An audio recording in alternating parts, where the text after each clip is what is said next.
Hello and welcome to the Confusion Wrestling Podcast, the last bastion of independent wrestling. I'm your host, Rob Kammer, and, well, what do you guys want to talk about this week? Too bad, because I got something to get off my chest before we bring in our guest today. I'm going to apologize, right off the bat. I scheduled this interview with SCW Pro Tag Team Champion and Midwestern standout Calvin Kelly, the Rizz God, and had it all scheduled, ready to go. Come home from work, and I was accosted by a man in a mask and a cowboy hat. Might have been wearing chaps too. I don't know if he was a mysterious and handsome stranger. Don't know if he was a Midnight Rider or a Red River Jack. All I know is dude's rocking a cowboy hat and has this big old trophy with some German words on it. He yells at me and smacks me in the face with it. Can't feel half my face at this point. Right before the interview with Calvin Kelly. And so I'm going to apologize if some of the quality, audio quality, or aka the words that are coming out of my mouth aren't as clear and crisp as usual. Not that they're ever clear and crisp, but I do mutter a lot and or stutter, but never mind that. But yeah, so I am contending with severe facial trauma as I conduct our interview with this week's guest. So as I said, this week's guest is a standout in the Midwestern Illinois independent scene, two-time SCW Pro Tag Team Champion, making roads, making towns, just showed up at Pro Wrestling Revolver and Deadlock Pro Wrestling out east as well. So he's not just an Illinois Midwest standout. He is hitting the roads, ladies and gentlemen. He is the Rizz God himself, Calvin Kelly. We're going to talk about him making those towns and hopefully giving me some extra tips so that one day when I grow up, I can be a Rizz God too. But other than that, seriously speaking though, it was a fun talk. It's great to talk with someone just coming up, just starting out their journey in professional wrestling, because he is entering year 2 going into things. But yeah, so it's a fun interview to be had. And we'll kind of go ahead and just get right to it. So we're going to take a brief pause for the cause. Get yourself some coffee, a coffee maker, I don't know, some swag while you're at it. And we'll be back with Calvin Kelly. Hey folks, MLW Confusion's become a veritable hub of shopping and treats and all that sort of good stuff. Whether you need a sugar-free alternative to energy drinks in the form of Rizz Energy, or maybe even, top-of-the-line ice makers, coffee machines, and other household appliances, or, well, let's go crazy, and you can even get WWE licensed apparel, all through my links section. All you got to do is wander down to the descriptor of this week's episode, check out the various links, click on them, and go shopping like you normally would. Heck, it's no difference. You just came in and just said Rob sent you. And that way, you can get the things you need, maybe even at a discount, and the podcast gets a kickback as well. So be sure to check out those links. Thank you very much for listening. Back to the show. And we're back, the Confusion Wrestling Podcast. As I said at the top of the show, we have a special guest sitting in the studio with me tonight. He is one half of the SCW Pro Tag Team Champions. He is the Rizz God. He is Calvin Kelly. How are you doing tonight, man? I'm doing great. How are you, man? I'm doing well overall. On this podcast, we are known for our hard-hitting questions. So I'm going to get the hardest-hitting question out of the way. And I'm going to preface this with, I'm an old man, and change is scary. Vernacular is a whirling dervish that I don't always understand. But the first question is going to be, what is Rizz, and how can you become a god of it? It's the art of, being suave, having the attention to pull all the ladies, it's just, it's kind of a habit of mine, It's a charisma, you know what I'm saying? Ah, there we go. I know what a charisma is. Kids nowadays shortening up everything. I just had to get that one out of the way. I assume most of the listeners have half an idea of what a Rizz is, but I got low hanging fruit around here. But on a more serious note, what made you a fan of professional wrestling? What kind of drew you to the business originally? course. I was introduced to it properly in second grade, and just ever since I fell in love. I just love the. Well, I was a very, very hyper angry sort of kid. Just a lot of personal troubles I dealt with, and I was just drawn to like the hero versus villain and like the violent nature of it and like the showmanship. Everything just it just sucked me in, and I ever since then I knew I wanted to be part of it. So I guess we're here now. And what did you watch? Like, what was your brand, or who got you into it?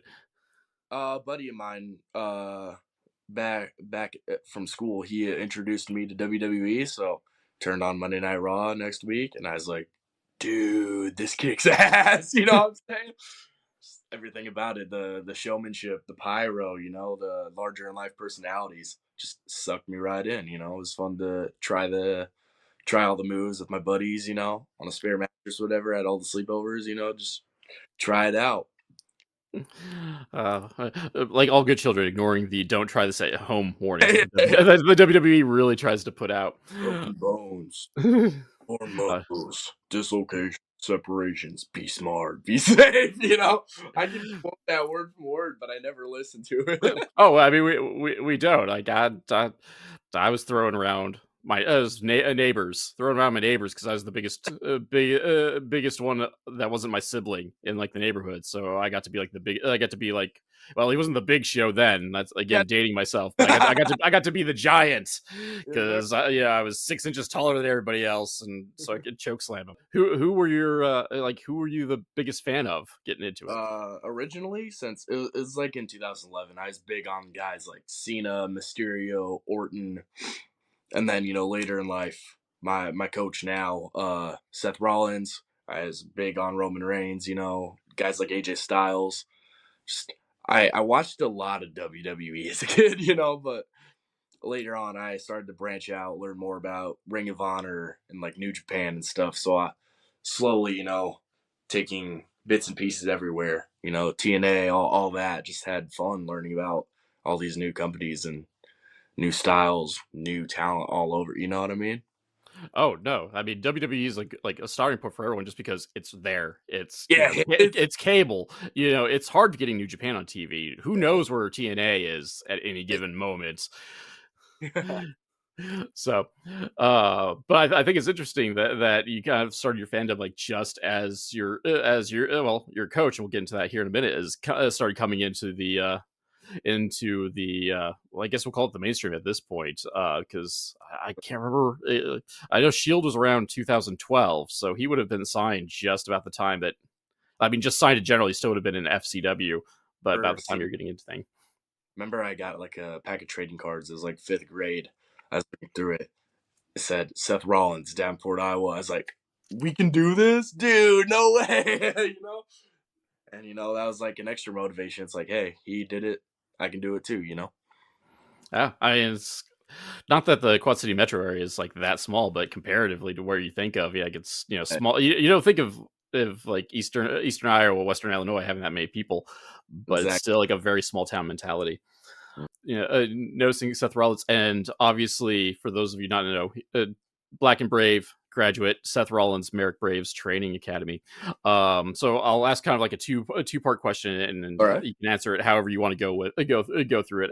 One, what made you go from, we'll say, backyard wrestling or just being a fan to get to actually saying I'm going to do this? And then two, why did you settle on the Black and Brave? So starting off, I always knew I wanted to be a pro wrestler. It was just a matter of how, where do I go, what do I do? So basically, I was dead set on being a pro. Ever since I was like, probably about this tall. Uh, I always knew I wanted to make a career out of it and be known. And then on settling on Black and Brave, researching all the schools, in like high school, and finding out, my my now coach, hero of mine growing up had one. It was like, dude, I have to go there. I have to learn from one of my heroes. I need to learn from one of the best how to be the best. Take every advice he gives like a sponge, learning from him and Merrick, just two absolute learning trees because they've been there, done that, on both ends of the world. Because Merrick's done everything on the Indies, uh, Colby's done everything on the Indies, and then some. Clearly, so everything they say, I just want to apply it. Take it in like a sponge. And what was training like? Just kind of like in general. Like, were you an athlete in school, or did you just kind I, of come into this with I playing. natural? I've done like football, swimming, baseball, basketball, hockey, and then so in training, I was kind of like it was a little harder for me because I was just trying to like figure everything out because starting off fresh, and then I also had like no savings when I moved down here, so it was like really hard to like on a recovery aspect, just felt super depleted. I lost like 20 pounds, not by choice, because I came down here at like 205. By the time I graduated, I was like 185, just so there's also that mental aspect. It's like, oh, I'm getting smaller, but it was fun, and then, I loved it, just loved, getting hurt, hurting guys, having fun in the ring, taking stuff, learning, just trying to put things together, figure out who I wanted to be. And it was a good time, man. What I would do it again in a heartbeat. If I think you're the first person that I've had on that actually said that they loved like the actual training part of it. Like that, not that anyone regrets it, but everyone's just like, oh, it was the hardest thing I've ever done in my life. that's that psycho in me, I mean, Colby always says, "Embrace the suck." If something sucks, do it. Fun. It's part of the process. Why wouldn't I enjoy it? You know. And I feel like that would be something that's very him, especially just being pushing yourself because there's that quasi viral clip of him.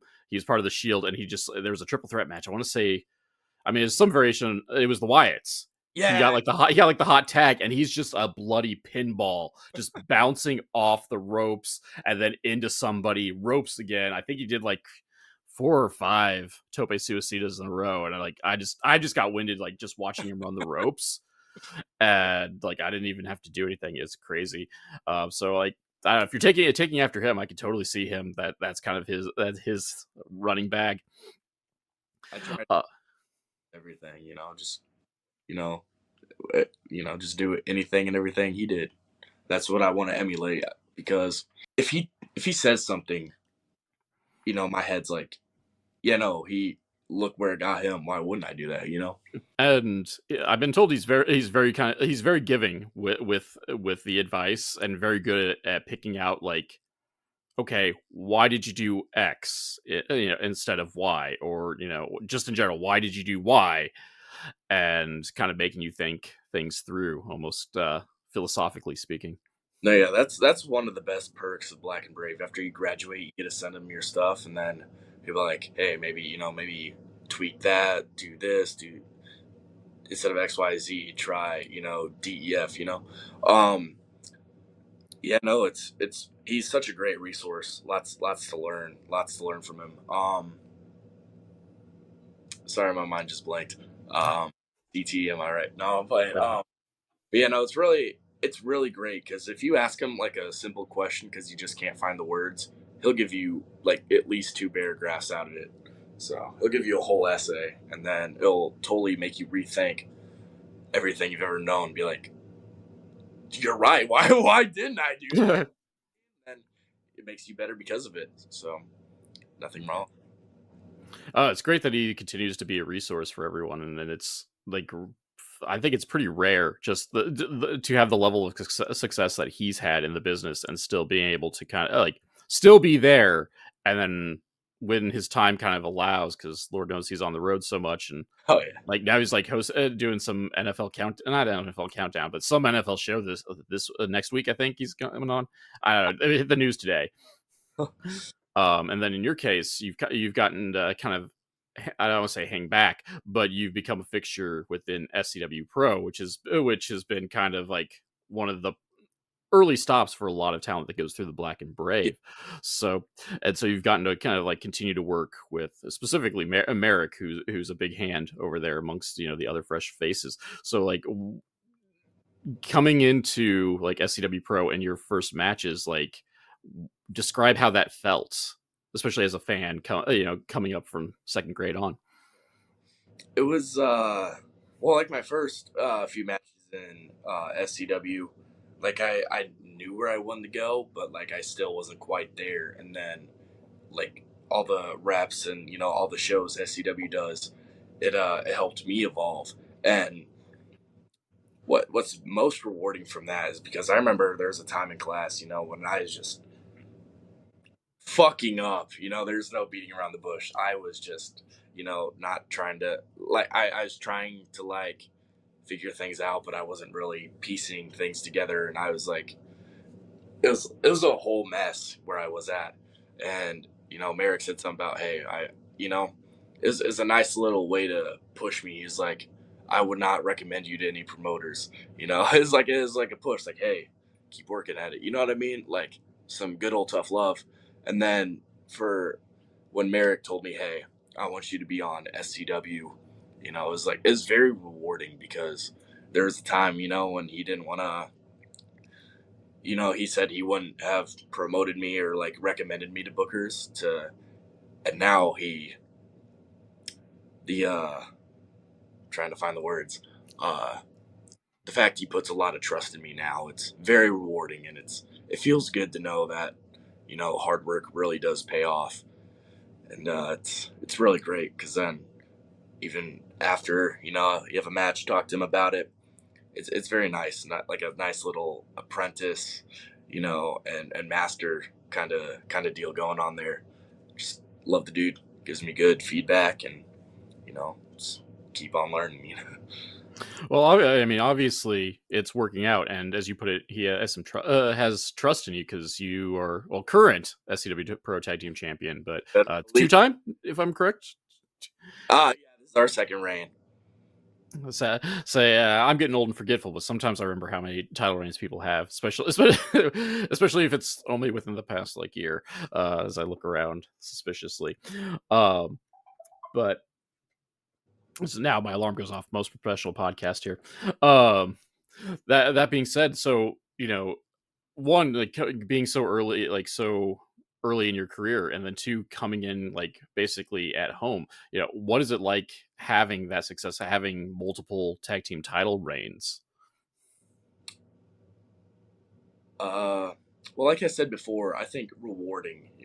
I think that's the biggest thing I get out of it because I've always wanted to be under the spotlight. I've always wanted to entertain large amounts of people. So it's to have that trust placed upon me. It's very special, and I appreciate it a lot, and I love it. So but I don't want it to remain stagnant. I want to keep elevating. Keep it's like, hey, what can we do to push this title even further? What can we do? What kind of matches can we have? What kind of storylines can we create out of this?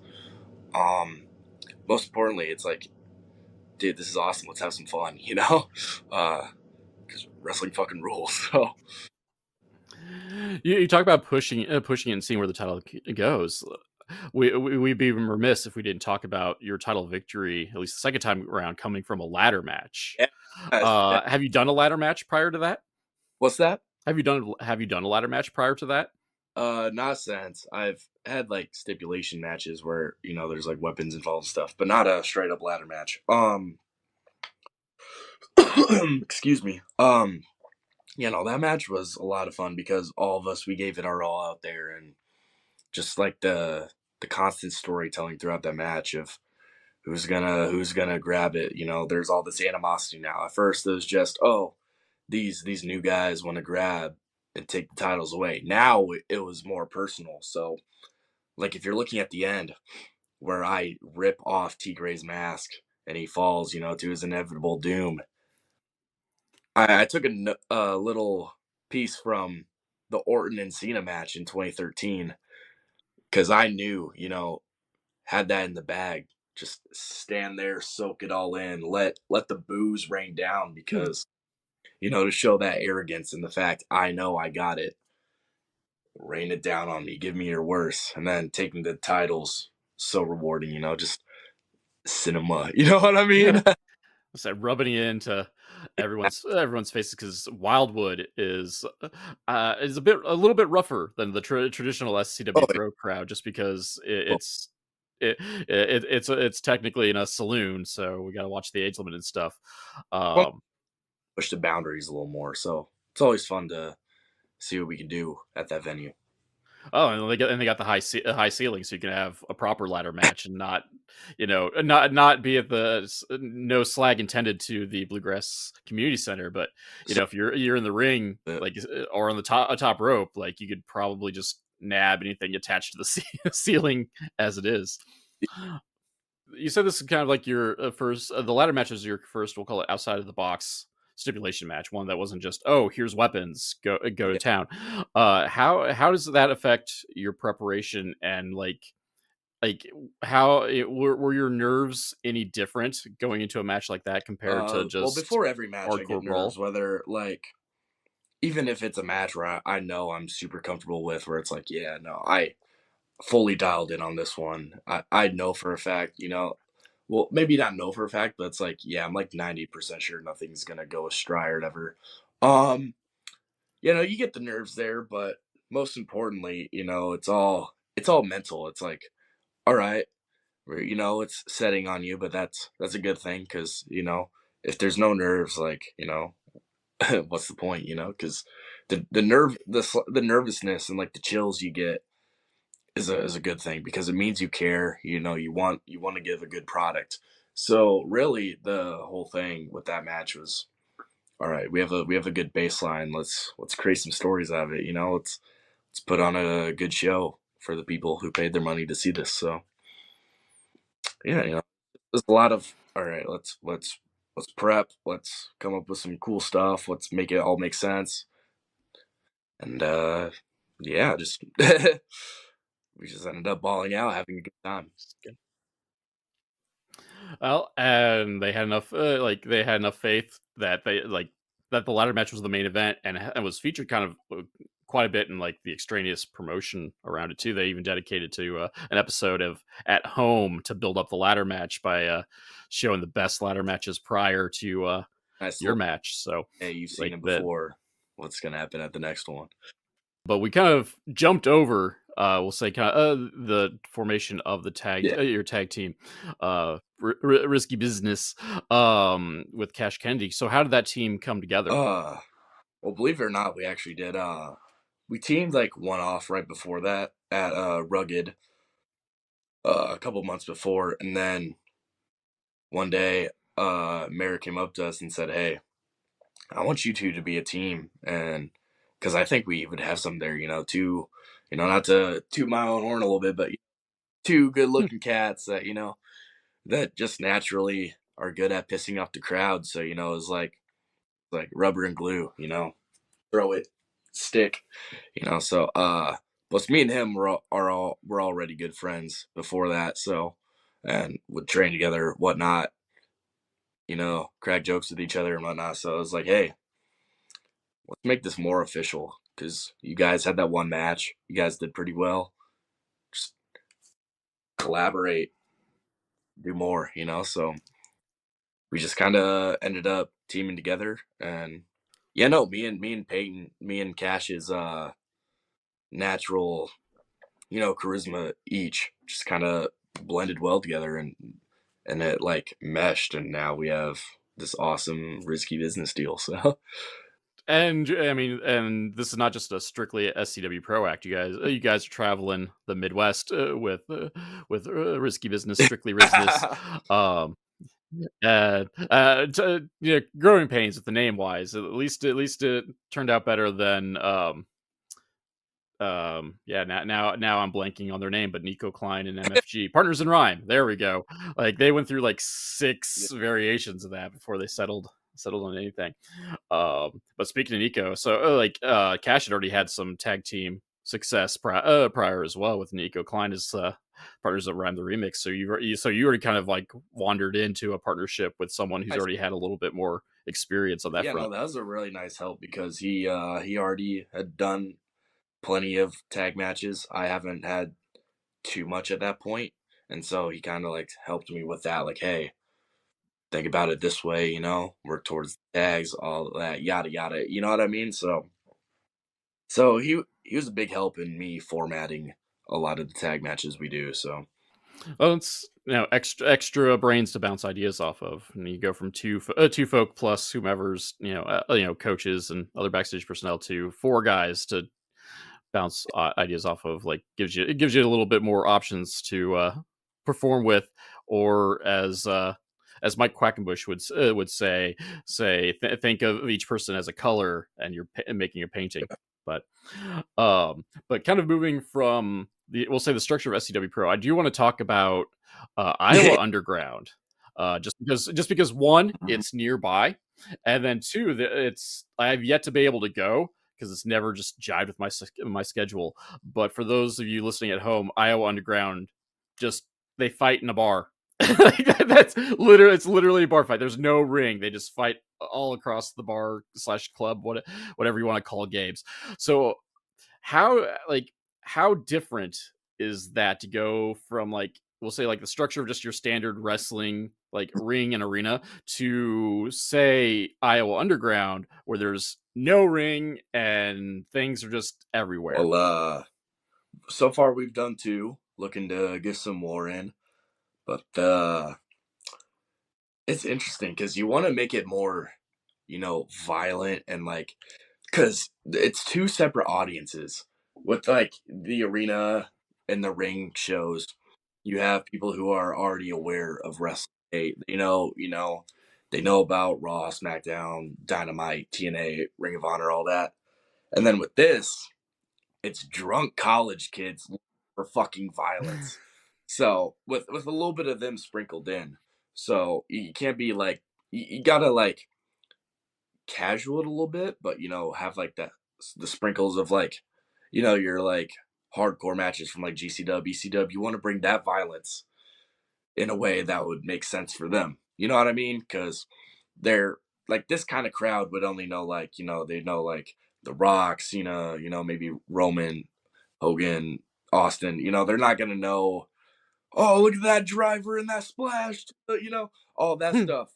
So it's very casual. They want to see weapons. They want to see fights. They want sex appeal.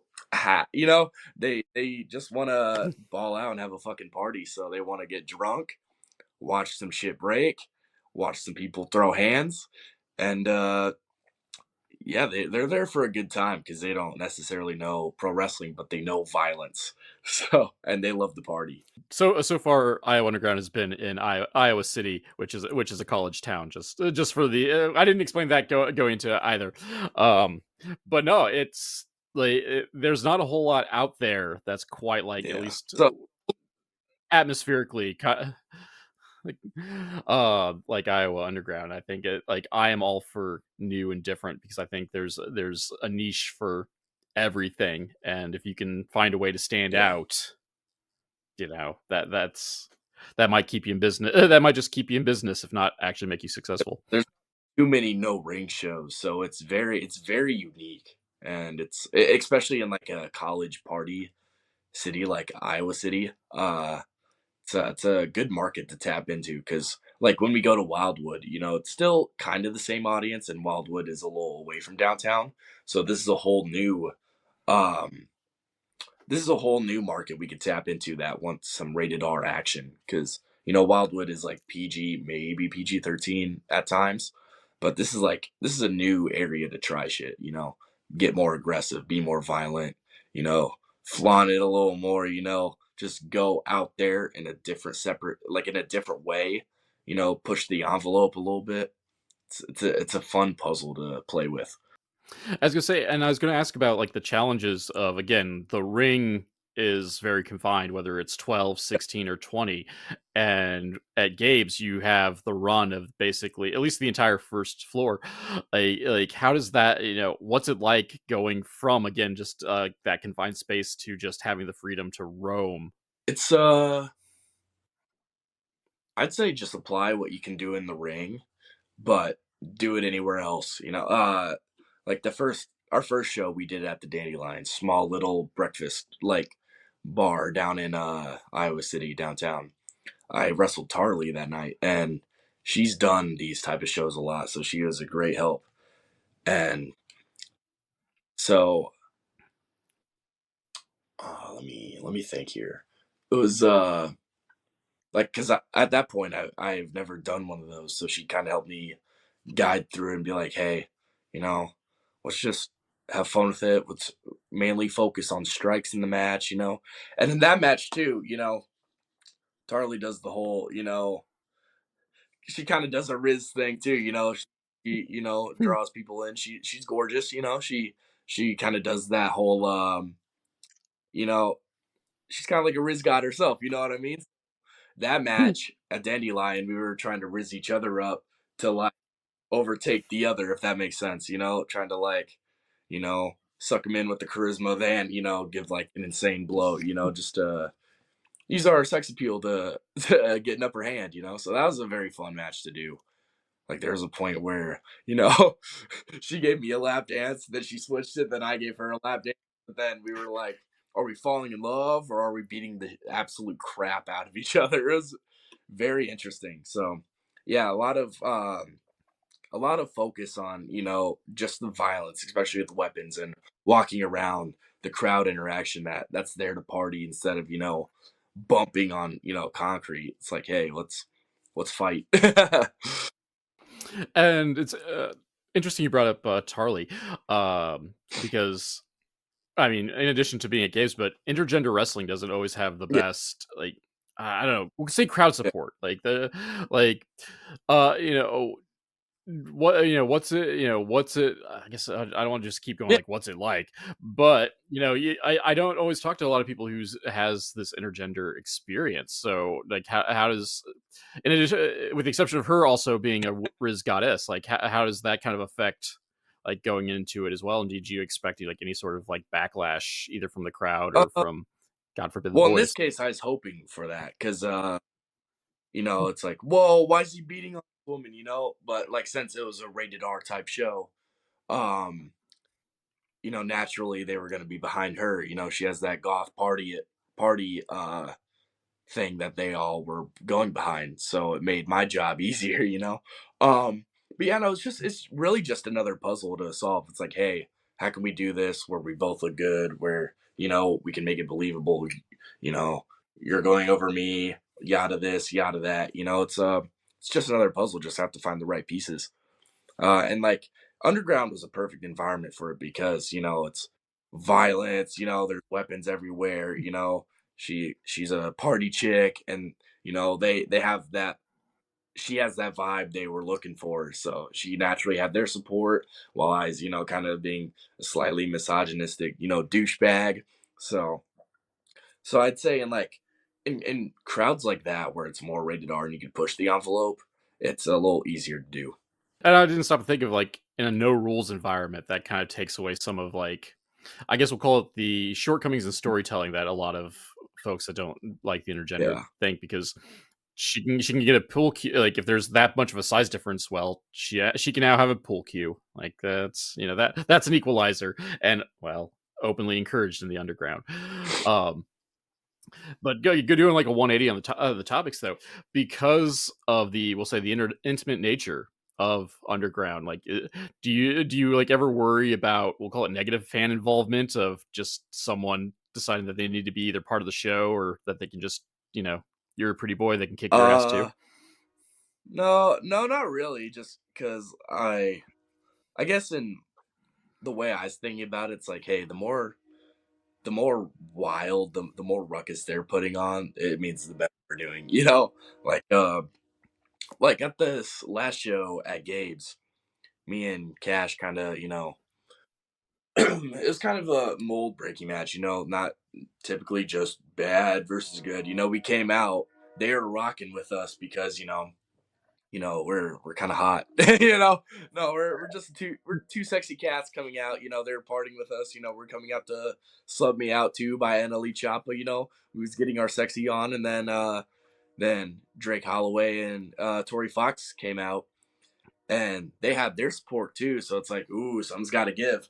And then we instantly flipped that switch by we tried to attack them first, but they turned around on us. And then like Tori, her beating up on me quick instantly had an insane ovation. It's like, dude, that guy tried to attack her, but she totally kicked his ass. So then from there, it was very much, oh yeah, these guys are assholes. Well, let's yell at them. Let's scream. Let's go crazy.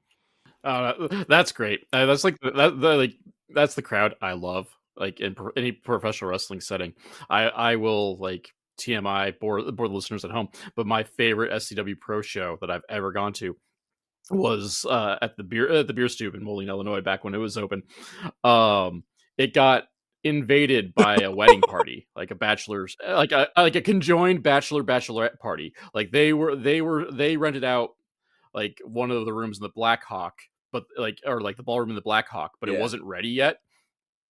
And like so they'd come in through the back entrance where SCW was having the show, and they just decided that like, oh, it would be good optics if we just let an extra 20 people in, even if it's just going to be temporarily. And so we had all these people, and it was like themed. So everybody was wearing like tank tops and cut off jorts. And as you put it, they were raucous because they had probably already been drinking to begin with, like ready to party while waiting for their party to actually start. And like as you put it, they're just casuals. Like I doubt a whole lot of them watch wrestling, which just made them the better crowd because they just yeah, cheered and booed whoever. And then it made like some of the guys, like it made their nights easier if they wanted to make people angry. They just shit on jorts. Like literally, SCW Pro commentator like was just like, I hate jorts, and now he's the biggest bad guy of the yeah, night. stuff like It was that. great. Especially if they've been drinking, they're more prone to like, what'd you say about me?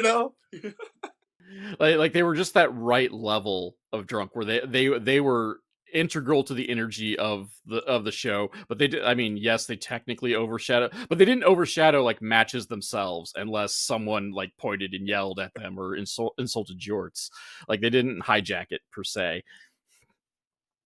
But it was that was fun. And like I'm hoping that one of these times that Underground's schedule jives with my own. Like there's so much wrestling in so little time that I think it's I think it's a interesting thing to go check out and make the drive to.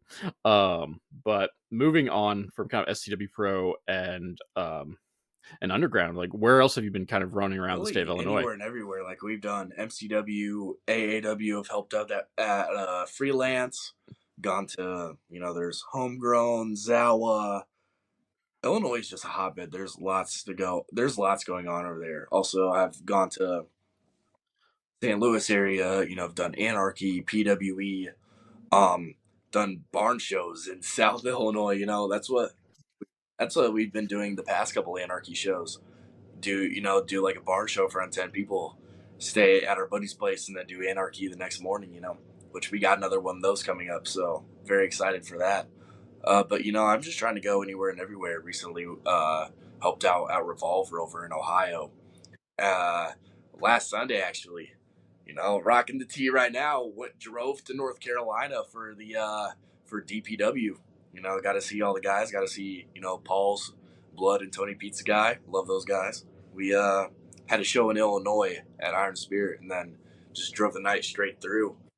Got to meet a lot of cool people. Now I got a show in Arizona this summer, so that's really what it's about. It's really about the connections, doing the drives, just going anywhere and everywhere. I don't care where it is. If there's a ring, or no ring, action. I want to be there.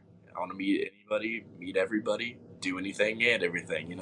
I guess I did see online that a car full of you from this area were making away. I'm like, Holy hell, man! That's a drive. Because I know DPW primarily works North Carolina around that area, and like I haven't kept up on DPW like I used to because they moved off the free platforms, and I started to start That's paying money for them, and that's a deal breaker when I only have so much streaming money and or time to watch wrestling because I get in trouble if I watch too much wrestling during the week, at least on the big TV. Um, but I guess I also so you talked about a little bit hanging out with DPW, but Revolver puts on some great shows. Like what's backstage like for them? I'd say it's basically the same. You just have a couple higher names. I was mainly doing security in the crowd that night, uh, which there's an interesting story about this one woman in like the front row arguing with like a family behind because their kids kept going up to the barricade. Like it's almost like kids should be enjoying wrestling. Like what are you so upset about? Then the one lady was complaining like she was like, I could pass out if it's too loud. In my head, I'm just like, why the fuck are you front row at Revolver then? Like, what? If too much noise is gonna make you pass out, why are you doing that? Why are you front row at fucking Revolver? The I feel like that's something like that should be like on them to bring like the earbuds or headphones and then for. she's like, Like yeah, no, the one kid called me, the one parent called me a c word, and I'm like, he's kind of right. Like, no, it's fun, crowd control, just doing my job, being security. Like, hey guys, we're all here to have fun. Back up. It's all right. Kids can go up to the barricade to cheer their heroes. There's nothing wrong with that. Don't have to make everything so serious. Just have fun. God, like as long as the kids are like, as long as the kid isn't like right in my line of sight, I'm Yeah. like whatever, just scoot him over 4 inches. Like that's went to a lucha show in Davenport, and like that's kind of what I did. Like, okay, kids, like 3 inches that way, so that way I can see the ring. Great, because I'm too lazy to stand up. but but hang out at the guardrail. I don't care that much. Yeah. Just don't block my sight. It's You a great better time, go to the window. gotta see a lot, meet a lot of people, see a lot of people. Good to see Ringo help him with his lighting, because like at like Chicago style, Dreamwave, Revolver, a lot of that lighting is his own. So it's really interesting. His own lights. So Huh. I'm getting better at electronics. There's always skills you can pick up. Whether it's crowd control, helping with lighting. It's just good to see everybody, and just hey, let's have some fun. And that's how you get yourself noticed is making those towns and just going everywhere. Because I mean, to be fair, like nobody knows who we are unless we're out there pounding the pavement. That's one of the things I will put over about myself. I love talking to people. I'm a yapper. I love talking. I like hearing stories. I like telling stories. I like meeting people. I like going places. I love traveling. So this is the perfect job. Oh, it'll be even better. Like once you get like a steady merch flow going, like schmoozing for the 8x10s, and not gonna lie, like you suckered me into an extra like 6x8 or whatever, the smaller picture, because neither of us can make change. but but yeah, so going all over. How many states have you gotten to actually wrestle in, not counting security and whatnot? Now it's only F5, but I've been doing a lot of shows in those areas, and I'm just trying to reach out more. A year and a half in, like I'd say that's a good spot, but I'm still, I'm hungry for more. For more, I want to go more places, meet new people. Like I've said, which we've got that Arizona soon. This summer we're driving to Utah. Trying to hit up Cali, maybe if we can get a little tour of that before driving back. But yeah, we have a buddy out in Utah who is in the class, was in the program a couple classes ago, and he's had prior experience running his own promotion. So we're gonna go there, do like a comedy show in like a 10-foot ring the next day in Utah. So that'll be fun. Got some family out in Utah, so they'll be able to go to that. Who are you working for in Arizona? In Arizona, gonna go to Phoenix Championship Wrestling. Just gonna get all that situated. I do have an uncle who lives in Phoenix, so haven't seen him in a while. That'll be fun. That's stomping grounds of a friend of the show, Two Scoops, Tommy Test, who did a double shot at SCW. No one knew who he was, and then just like got over in like 3 minutes, and then everybody's screaming 2 scoops. It's great.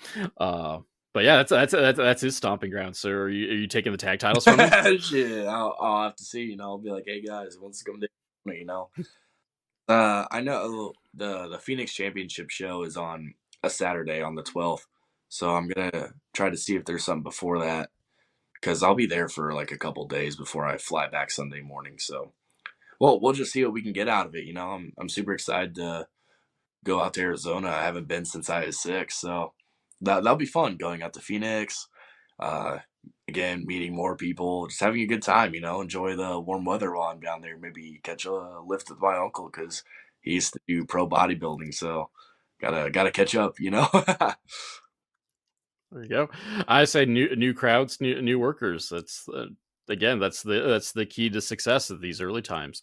So we'll segue this into like you've worked a handful of states now, and obviously you're on the rise. Do you have, we'll say, like a 5-year plan? Like where do you see yourself going in the next couple of years, or what's the specific goal for it?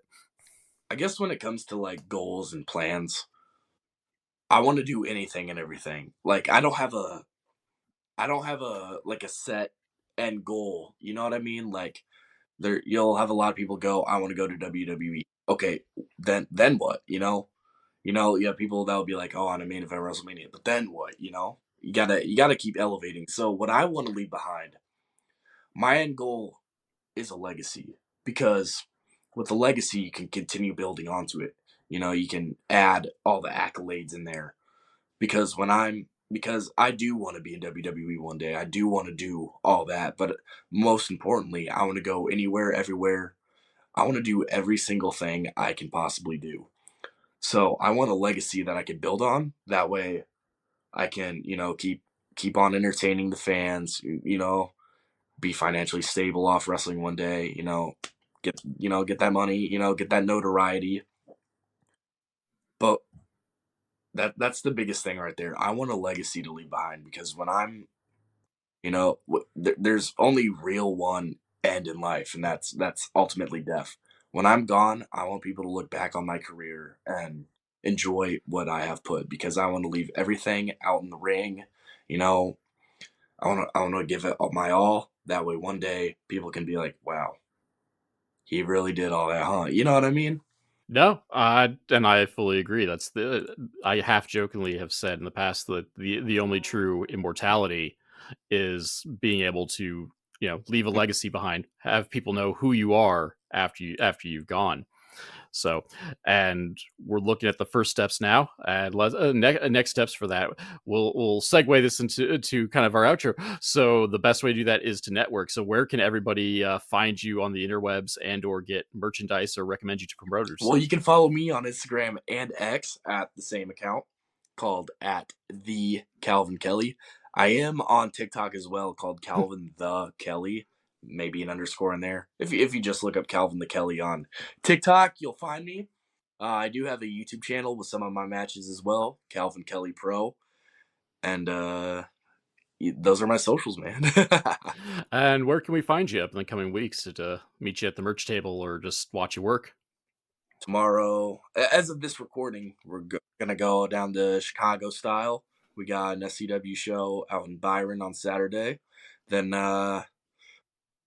basically just gonna go everywhere else. We got Anarchy coming up. We got what else do I got? Trying to think of. I got MCW April 25th. Um MC Dub. I should have had my calendar ready. If chances are, if you're in the surrounding areas, you'll probably see me at at a show near you. But I'm pretty good with keeping up to date on my socials. So if you go to my socials, I'll tell you where I'm going on the weekends. So if you want to find me, see me, I'll let you know. There we go. Good enough. That's where I try to funnel people off anyway, because oh, especially in theory, we have potential listeners all over the country. So social media is the way to go on that. But wind it down, end it on that one. Calvin, thank you for coming on. It's been a Of course. pleasure. Well, once again, thank you for having me. I had an absolute blast discussing everything, and I'll see you next time. The Confusion Wrestling Podcast is a weekly podcast that is written and performed by Rob Kammer and hosted by Spotify for podcasters. The background music for this section is Ruined by Day, performed by Alan Schroeder. If you enjoyed this podcast and would like to help support, please like, subscribe, and tell your friends, family, and enemies. Leaving a review is helpful as well, because word-of-mouth advertisement is very important for us small podcasts. My social media links can be found in the description, but Twitter, Instagram, and Blue Sky are at The Nova of Cass. That's TheNovaOfCass, and Facebook is MLW Confusion, all one word. If you'd like to support monetarily and help upgrade my equipment, please check out my virtual tip jar at ko-fi.com/Casanova, or if you prefer more bang for your buck, go to patreon.com/Casanova, that's CASSONOVA, where for as little as $2, backers get access to the podcast early and without those pesky ads, plus other exclusive content. So join the crew that is headed up by Keith Wynn, Alan Schroeder, Chris Zach, and Elenia, and check it out. You can also find t-shirts, coffee mugs, and other merch at the Confusion Podcast store on Teespring. Also, be sure to check out the affiliate links in the description below. For business inquiries such as ads, sponsorships, and etc., please email rzkamer, Kamerer, at comcast.net. Thank you all for listening.